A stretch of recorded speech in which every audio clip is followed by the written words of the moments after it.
आप नाटक किस चीज का कर रहे हैं कि डेरिलिक्शन ऑफ ड्यूटी। जनरल बख्शी, यही तो हो रहा है कि सरकार ने बताया नहीं, वो कह रहे जनरल बख्शी यही तो उसे इंटरप्रेट किया जा रहा है। तो shouldn't general Naravane come out और एक बार क्लियर कर दें साफ? जनरल दयाल, नहीं Naravane, and then I am opening the debate. देखिए ऐश्वर्या, मैं बिल्कुल इस मामले में बिल्कुल स्पष्ट हूं कि अगर उन्होंने किताब लिखी है और उन्होंने जो कुछ लिखा है और वो एज ए चीफ उस टाइम जो चीज ठीक समझते हैं, जो उन्होंने ठीक किया गलत नहीं है। दुनिया क्या बोलती है, आप चीफ थे, आपने उस टाइम डिसाइसिव लेना था। आखिर इस देश की सुरक्षा तो आपके उस फैसले पे डिपेंडेंट थी ना कि आज आप क्या बोल रहे हैं। जो उस टाइम उन्होंने डिसीजन लिया, जो उनको हुआ, उनको अपनी किताब के बारे में बोल देना चाहिए खुल के। इसमें शक की कोई बात नहीं होनी चाहिए, क्योंकि जब भी आप इस किस्म की अधूरी चीजें छोड़ोगे, लोग इसको शूट एंड स्कूट में फिर देश में कंफ्यूजन रहेगी और ये वीक करती है, ये वीकन करती है। मैं कह रहा हूं जितनी भी मैं एग्रीमेंट कह रहा हूं 1993 से 2013 तक, इन्होंने फौज के एटीट्यूड को डाइल्यूट किया है। आज कोई भी नहीं मानेगा उनका एटीट्यूड। पहले फौज का एटीट्यूड ये था कि चाइनीज जहां मिलेगा, अगर उसने आगे एक कदम बढ़ा मैं गोली मारूंगा। जब इस एटीट्यूड से आप ये कर दो ना, नहीं मैं हथियार नहीं चलाऊंगा, मैं बात करूंगा, मैं गले मिलूंगा, मैं उसको धक्का मुक्की होएगी, लड़ाई। गालवा में क्या हुआ? मैं तो ये भी कहता हूं ऐश्वर्या कि गालवान में भी ये नहीं होना चाहिए था।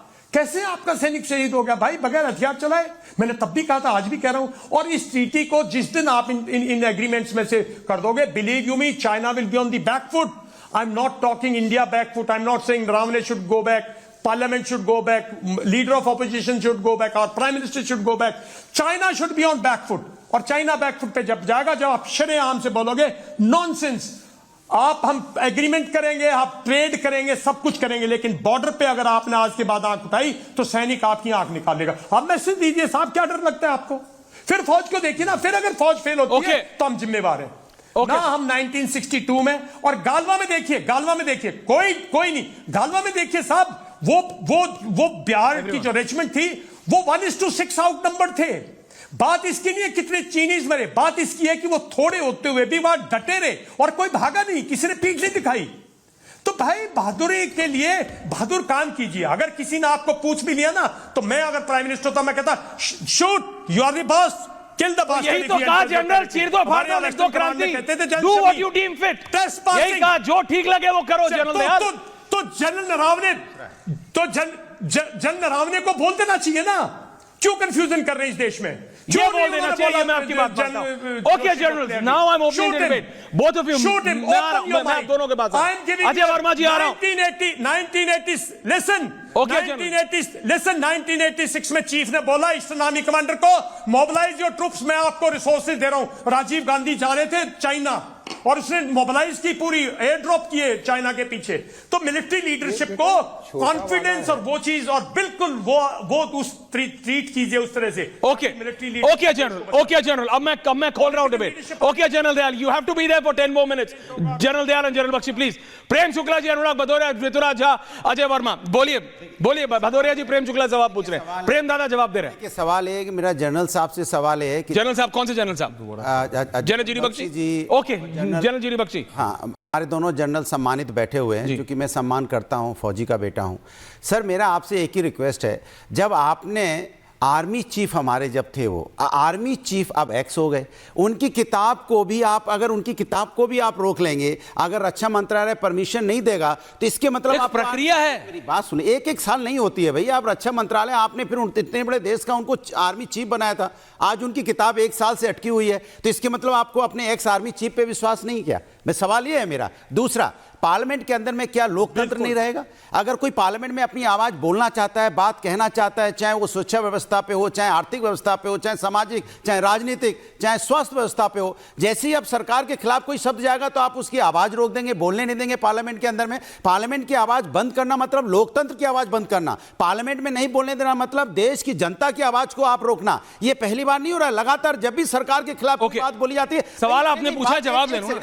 बख्शी को भी लाइए। नहीं, बात वो तो अच्छी बुरी हो सकती है, बात अच्छी बुरी हो सकती है, लेकिन पार्लियामेंट में बोलने तो देंगे ना, कि पार्लियामेंट को बोलने। जवाब ले रहा हूं जो आपने सवाल पूछा। 150 तक सांसदों को उन्होंने यहां पे निलंबित किया और यहां पे बिल पास किए, तो क्या पार्लियामेंट की आवाज बंद कर देंगे आप? पार्लियामेंट में किसी एमपी को बोलने नहीं देंगे, और पार्लियामेंट की तरह नुकसान होगा, जिम्मेदारी कौन लेगा बताइए? इतना करोड़ रुपए का खर्च होता है, सरकार जिम्मेदारी। जनरल बख्शी जवाब दे रहे हैं, पॉइंट रखे। जनरल बख्शी सर सवाल पूछ रहे हैं, समाजवादी पार्टी के अनुराग भदौरिया आपसे।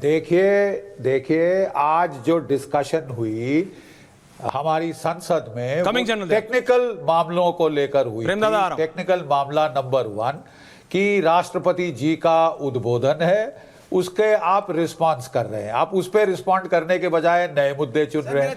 You could always have raise them separately for a separate full scale discussion. Number 1। Number 2, फिर वो कहने लगे कि साहब जिस आप साइट कर रहे हैं किताब को, वो तो छपी ही नहीं, और मैगजीन में क्या एक्सर्प्ट छपे हैं वो कितने ऑथेंटिक हैं या नहीं है ये भी किसी को नहीं पता। लेकिन सर ये किताब क्यों बैन की गई हमने किसी में से नहीं विश्वास नहीं है क्या देश को? मेरा सवाल ये है। लेकिन उस वक्त मीडिया में अटकलें लगाई जा रही थी कि ये अग्निवीर स्कीम जो है उस पे कुछ उन्होंने कहा था जो कि सरकार को ठीक नहीं लगा। मेरा सवाल दूसरा है सर, उन्होंने किताब को रोक दिया। सर मेरा सवाल दूसरा है कि क्या एक्स चीफ पे देश को विश्वास नहीं है सर, रक्षा मंत्रालय को? फिर एक्स देश के चीफ रहे, आर्मी चीफ रहे सर, आर्मी चीफ रहे, तो उनकी किताब अगर आ रही है तो उनपे इतने दिन से उनकी किताब को पब्लिश क्यों नहीं होने दिया जा रहा है? रक्षा मंत्रालय परमिशन क्यों नहीं दे रहा? सवाल ये है सर, हमारे क्या आर्मी के ऑफिसर होते हैं सर, आप भी आर्मी के ऑफिसर, इतने बड़े ऑफिसर रहे, आप भी कोई चीज लिखना चाहेंगे तो क्या आपके भी रोक ली जाएगी? मेरा सवाल ये है सर, जब आप उनको आपने देश ने चीफ बनाया है तो उनको यकीन तो हो। उनकी किताब को सर रोक लिया रक्षा मंत्रालय ने, अब तक 1 साल से रुकी हुई है। ये है मेरा सवाल। देखिए साहब, एक फौज में कूलिंग ऑफ पीरियड होता है।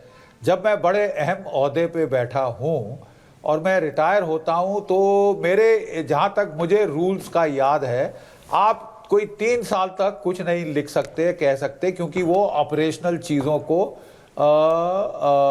वो थोड़ा सा प्रॉब्लमेटिक हो सकता है। लेकिन उसके बाद तो सारे चीफ्स लिखते हैं, सारे देशों के चीफ्स लिखते हैं।